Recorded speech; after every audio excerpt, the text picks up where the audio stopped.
Друзья, всем привет! С нетерпением ждем матча сборной Грузии. Вот здесь, в аэропорту Кутаиси, куда совсем скоро прибудет рейс из Мадрида. На нем не будет футболистов, но это уже совсем другая история. Но сборная Испании – это первый соперник, потом будет Болгария. А в этом видео разберем состав сборной Грузии с Антоном Емельяненко, автором канала Пехбурти, который практически все знает о грузинском футболе. Ну, не знаю, больше меня или нет, но в любом случае вы от этого видео выиграете.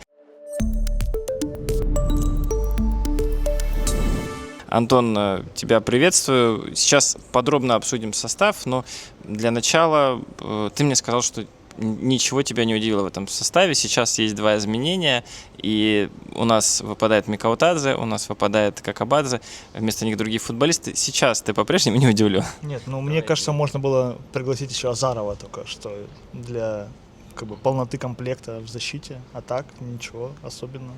Татабадзе вызвали, классно, я рад. Давай сейчас я зачитаю и потом уже обсудим. Друзья, вы если видео смотрите, болейте за Грузию, ставьте лайк, обязательно подписывайтесь на канал, а я прочитаю фамилии, потому что, наверное, вы знаете, что это за ребята.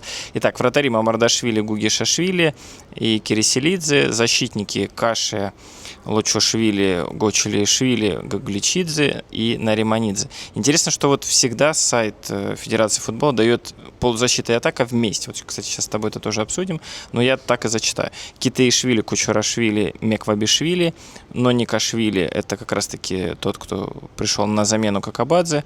Я так понимаю, Ника Гагнидзе, Мамучашвили, Сигуа, Ломинадзе, Цетаишвили, Давиташвили, Абуашвили, Табатадзе, Кварацхелия, Зивзивадзе, Квернадзе, Гулиашвили и Квилитая. Это вот замена Микаутадзе. Давай начнем вот с первого вопроса, про который я сказал. Ты понимаешь, почему полузащита и атака вместе здесь? Потому что Вингеров, как ты отпишешь, Хвича, он кто, нападающий, но он же не чистый нападающий, он такой, чтобы не было таких вопросов, там, кто, почему, лишних, избегают этого. Многие так делают, и клубы так публикуют заявки, так что... Очевидно, что есть проблемы в обороне, и вот мы видим, есть Нариманидзе, у нас остальные фамилии те же, но нету Лаши Двали, про которого Саньоль сказал, что он его так покритиковал после матча с Испанией, тот эту критику неадекватно воспринял, опять же, по словам Саньоля. Как ты считаешь, это вообще плюс, что сейчас Двали не будет? И вообще, что может Саньоль придумать? Опять Испания мощнейшая, да, может, каких-то футболистов нету, но Ямаль там есть, и вообще линия атаки всегда сильная у Испании. Против Испании ничего не придумаешь. Чтобы там не было какой бы набор футболистов, у тебя не было с Испанией всегда играть тяжело. Не знаю, вот я смотрю, наверное, он опять выпустит три центральных защитника, только на этот раз будет, например, Лочашвили слева. Хотя, может, он и в 4 сыграет, он сказал, что он будет последовательно новую тактику ставить. Не знаю. Мне кажется, вообще мало защитников, на самом деле, вызвано. Да. И вместо Какабадзе он вызвал не Никашвили, он не защитник, он опорник, и не знаю, что там будет. Вообще выглядит так, что Гагличидзе справа, Лочашвили слева, и посередине, кто остался. Там играть-то там никого не осталось. Там Каша и Гагличидзе, и все. И Нариманидзе запасной, все. Больше нет. Ты думаешь, вот мне кажется, что Саньоль в старт не будет выпускать тех, кого он только вызвал. Так да. То есть, и вот я говорю, Нариманидзе будет только запасной. То есть вариантов вообще нету у него в защите. Вот. А в полузащите у него очень богатый выбор, и он может там вообще что угодно делать. Там 3 тройки полузащитников получается. То есть это очень много, и не знаю, зачем они ему все нужны. Посмотреть на них, так он их всех видел. Не знаю, зачем так много, окей. Давай пару слов про психологию, про состав я еще, может быть, в дальнейших видео сам немного скажу свое мнение. Но вот сейчас вы спрашивали меня, друзья, есть ли шансы у сборной Грузии? Да, есть. Они мизерные, там 0, я не знаю сколько процентов, если там считает искусственный интеллект. Может быть, я дам здесь цифру, спрошу у него. Минимальные шансы есть. Для этого нужно разгромить Испанию, нужно разгромить Болгарию, и при этом ты говорил, что Болгария обыграла Турцию, да? Турция 2 раза проиграла, а Грузия 2 раза выиграла. Да, вот не обязательно громить Испанию, просто надо выиграть, а потом 10-0 обыграть Болгарию, и все. И надеяться, что Болгария также обыграет Турцию. Да, поэтому есть такой минимальный шанс. Но я не думаю, что Саньоль и футболисты всерьез думают о том, что еще есть варианты попасть на чемпионат мира. Как ты считаешь, будет Саньоль, футболисты подходить к этим играм? И как болельщикам нужно настраиваться вот на ту же Испанию? Да, болельщики уже показали, что они не выкупили билеты, да. И билеты до сих пор в продаже. То есть народ подчаялся, и никакие Ямали их уже не прельщают. То есть, и не знаю, ну, просто, мне кажется, сборная выйдет более расслабленная, получит 3 своих мяча от Испании как бы в свободном стиле, и потом обыграет Болгарию в гостях. Я думаю, что ничем не удивят нас эти матчи. То есть, когда ждали от матча с Турцией от первого, что вот сейчас мы обыграем турков и поедем на чемпионат мира. Потом, ну это была фигня, сейчас мы турков точно обыграем. И в итоге 2 раза получили от турков. И все, сейчас спокойно на Чили нужно двигаться дальше. Играть Лигу наций и надеяться на следующий отбор на Евро, пройти его напрямую и ждать, готовиться. Саньоль остается, об этом вот я хотел тебя сказали на спросить пресс-конференции, на что он останется, он будет, я не знаю, ну, говорили убирать Саньоля, но просто кого ставить вместо Саньоля? То есть это должен быть какой-то прям топовый тренер, который поставит какую-то топовую игру. Кто? Гаррет Саутгейт? Вот, я не знаю. Ну, я просто не представляю, кого можно пригласить вместо Саньоля. Ну, тут понятно, кого-то наверняка можно, но это надо искать, думать. И вот мне в комментариях, например, писали, что нужно пригласить Спалетти. Но Спалетти почему-то решил пойти в Ювентус. Вот. Не знаю, но играет человек, ставит, человек уже вывел 1 раз сборную. Понятно, что ему очень сильно повезло и с составом, и с календарем, и со всем, но менять его, не знаю. Я считаю, что надо оставить, дать ему еще возможность отыграть еще 1 цикл, если там уже ничего не получится. Сейчас уйдет каша, придут новые защитники, и все будет хорошо, наверное. Может, нет.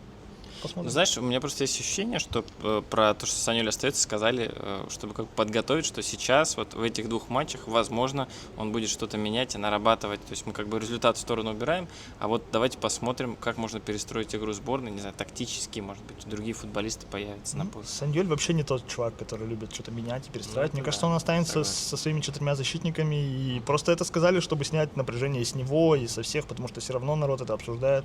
Я в канале делал опрос, там проголосовало 200 человек, это очень много для меня, и там примерно поровну, то есть люди сами не знают, чего хотят. Ты имеешь в виду оставить или убрать? Да, то есть никто, ну, есть ультракрыло правое, ультралевое, все не знают, что хотят, есть люди, которые сомневаются. Я выпустил несколько постов, Саша писал про это, что говорил, точнее, что, ну, оставить, не оставить, и, ну, нет какого-то правильного решения, никто не знает. Команда его вроде как поддержала, кроме Лаши Дваля. Вот. Но без Лаши Дваля, к счастью, можно жить, и он тоже уже, он возрастной футболист, нужен ли он, непонятно. А глобально ты можешь согласиться, что вот оборона — это главная проблема сборной? Конечно. Оборона — главная проблема сборной Грузии, там от нее все идет. Первый матч с Турцией, все привезла оборона, и понятно, что ничего не создали как бы в матче с Испанией той же, например, или во втором матче с Турцией, ну хотя эти голы Демирала, например, с углового, ну вот Саньоля же спросили, нужен ли нам тренер по стандартам отдельный, ну. Я слышал, кстати. Ну вот его спросили, но он сказал, что у нас столько денег нет, чтобы позволить себе это, но в целом было бы неплохо, я думаю. Интересно. Вообще, ну, формат сборных подразумевает того, что они просто собираются, встречаются, говорят, какие мы классные, мы сейчас всех обыграем, и что можно наиграть, только стандарты. Вот. Возможно, нужно убрать Саньоля, позвать тренера по стандартам, и все, а тренировать будет, не знаю, вон этот, Кикрискири, да. Ну, интересно. Давай еще немного затронем тему следующего, ну, не отбора, а Лиги наций, потому что там будет сдвоенное уже окно, будет больше времени, сразу может быть, да, наиграть сразу 4 матча. Вот как ты считаешь, это для сборной будет плюс или, в общем-то, ну, просто у всех теперь будут другие условия? Ну, для нас плюс, мы сразу сможем отстреляться циклом за 3 недели, посмотреть 4 матча, поработать хорошенечко и потом отдыхать. Вот. Не знаю, для сборной, ну, может быть, для вот таких команд, как Грузия, где там все в хороших отношениях, все там товарищи, кроме Лаши Дваля. Ну, где как бы строится на теплом этом климате, может, им будет и классно, что они там вместе провели время, там поиграли, там потусовались, не знаю. Может быть, для Грузии это даже хорошо. Другое дело, что они будут играть в Лиге Б опять, и там будут опять сильные, ну, не сильные, но вот соперники уровня Турции, с которыми не так вот, если бы... Многое зависит от жеребьевки, которая... Ну, понятно, но все равно там уже есть эти корзины, и там все, никого там теплого вообще нет. То есть, если бы мы проиграли Армении, играли бы они играли бы в группе, в Лиге С, вот там вообще все просто приятные, всех обыгрывают, все рады, довольны, билеты раскупают. Не знаю, потом ты выиграешь Лигу наций, проходишь на Евро, и вот это все, я не знаю, почему это все не рассчитали, ну ладно. Посмотрим. Ну, давай подведем итог.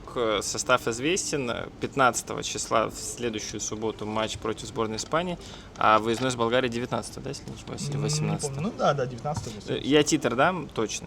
Пару слов, будет еще играть сборная Ю-19 и сборная Ю-21. Давай начнем с Ю-21. Я был на матче первом цикла против Северной Ирландии еще в сентябре. Ну, было видно, что сборная сыроватая, ну, понятно, потому что, ну, только собрались, состав обновился там очень сильно, не смогли выиграть ничья, потом ничья в Латвии, потом на выезде уже уничтожили там Мальту, да, по-моему. Харибашвили, причем, который совсем не Ю-21, а значительно младше там забивает, ну, его первый мяч был в той игре. И вот сейчас, мне кажется, ну, чуть ли не ключевые матчи, потому что Греция, Германия, Греция на выезде, Германия дома. Вот есть состав, я сейчас его на экран выведу. Здесь можешь ли ты что-то выделить? Я признаюсь честно, что ну, я не так силен в молодых грузинских футболистах, то есть я могу только говорить о том, что я видел, но можешь ли ты что-то сказать? Да, ну, он вызвал основных игроков, которых он использует, он их всех вызвал, а остальных, ну, а других он ротирует. Там есть несколько новичков, там вызвали чувака из Мишахты Кибульского. В комментах всем привет кибульским, видимо, их очень много, потому что люди очень порадовали, что человека из Кибули вызвали. А так все, ну, в принципе, те же лица. Он меняет третьего вратаря регулярно. Вот сейчас из Рустави, который лидирует во второй лиге, вот он вызвал вратаря. После сегодняшнего матча с Самтридим, ну хотя он 28, уже не получится. Ну это и просто, да, он уже не успеет. Ну, приедет вот этот чувак из Латвии. Да. А так, ну, никаких особо новых имен, у него сбитая вот уже состав, то есть защитники он всех одних и тех же выпускает, то есть тот же Харибашвили, тот же Табатадзе, который другой Табатадзе. Их много, вот. И да, кто еще есть? Вот парень, да, Челавткипанидзе, интересный, который играет в Кремонезе, он уже дебютировал в серии А. Кстати, С кого еще? Игаян, который регулярно, вот он ассист сегодня я буквально отдал тоже за Эксельсиор. Ну, то есть есть какие-то парни, которые играют в основе, которые видны. Сиго и Нариманидзе должны были приехать тоже сюда, но Саньоль тоже на пресс-конференции сказал, что нам они сейчас нужнее, мы там смотрим, там подбиваем, пробиваем. Хотя эти выходят на Евро, а те нет вообще-то. Вот. Ну, матчи определяющие. Я считаю, что если ты проигрываешь, если не набрать там 4 очка в этих матчах, то в принципе уже ну да, учитывая осечки в прошлых матчах. Да, то есть, ну понятно, что это будет только первый круг, но нужно выигрывать. Ну, греков точно нужно выигрывать. Германия будет домашний матч 18-го. Там тоже билеты, кстати, не разбирают. Там всего по 5 лари, приходите на Месхи. Да, кстати. Вот. Ну, хорошие должны быть матчи, интересные. Сборная крепкая довольно, они нормально играли. Я смотрел игру с кем я смотрел? Не с Мальтой, с Грецией я смотрел игру. Не с Грецией, с Латвией. Вот, я с Латвией смотрел игру. Хорошо играли, должны были побеждать, но не победили, не повезло. Ну да, действительно, посмотрим. Я обязательно влог сделаю про матч с Германией, но Грецию будем смотреть. Ну и совсем коротко, у нас тут состава нету, но по Ю-19 там будет такой мини-турнир, 4 команды. Я вот сейчас, кстати, все, наверное, не назову. Хорватия, Сербия и Гибралтар. Браво, вот ты все помнишь. Это все будет вот именно в эту паузу играться тут было, да? В эту паузу все эти игры будут проводиться. Там из интересного это, наверное, Андреа Бартишвили, которого я посмотрел своими глазами, убедился, что он действительно в полном порядке, потому что все эти нарезки, ну, мы не знаем, сколько эпизодов у него было в игре, из которых нарезали. А так я видел, что он был лидером Ю-17, как будет в Ю-19, я не знаю. Можешь ли там ты еще кого-то выделить? И, собственно, есть ли такие фамилии, которые... Сейчас я просто хочу этот состав. Там есть, там есть пацаны, вот, например, которые играют в Динамо Ю-19. Данелия, да, Резико Данелия и Халид Долтмурзиев. Вот эти все, вот можете... Вот, ты не выпускал видео? Выпуск, да, можете посмотреть выпуск про юношескую лигу УЕФА, где Динамо Тбилиси прошел дальше, кстати, с Минским Динамо будет матч. Там, по-моему, 9 или 12 человек. Да, 12 человек из Динамо Тбилиси, ну, то есть это основа. Ну, это будет основа этой защитники, все, да, там несколько из Иберии, но в целом... Ну, знаешь, самое главное, что эта команда сейчас научилась побеждать, они разгромили Зринский, АЕК кипрский на выезде, сейчас и дома еще выиграли 2-0, и сейчас могут пройти на какие-то более топовые команды, если пройдут Минское Динамо. И я думаю, что эта уверенность, учитывая, что костяк команды будет как раз из близкого Динамо, она останется. Да, там еще из Иберии, которые большинство ребят играют в Иберии 2. Иберия, кстати, этот сезон выиграл. Да.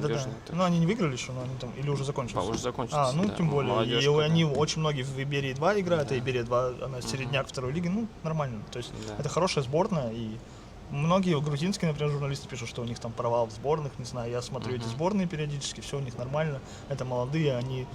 Вот это вот Ю-17, которая всем проиграла, они держали на мяче, они гораздо лучше держали, отдавали, просто они не забивают. Ну, забивать, может, еще научатся, обводить, и это вот как раз в этом возрасте у них получается. Все будет хорошо. Я думаю, что Грузия, может быть, и не обыграет сербов и хорватов, но там будет, в принципе, равный матч. И... А трансляции будут? Не знаешь, там Да, писали, наверняка что будут. позже, Нет, это позже. все показывают. Ну, просто Да. надо знать, где. Ну, вообще. Ну, мы будем следить, друзья, подписывайтесь на Пехбурти, телеграм-канал, тут ссылочка будет. Подписывайтесь на мой YouTube, здесь будут выпуски, много аналитики. И я надеюсь, что Антон тоже будет, всегда интересно с ним общаться. Свой взгляд есть. Да, всем спасибо. Пока-пока. Счастливо. Sakartvelo,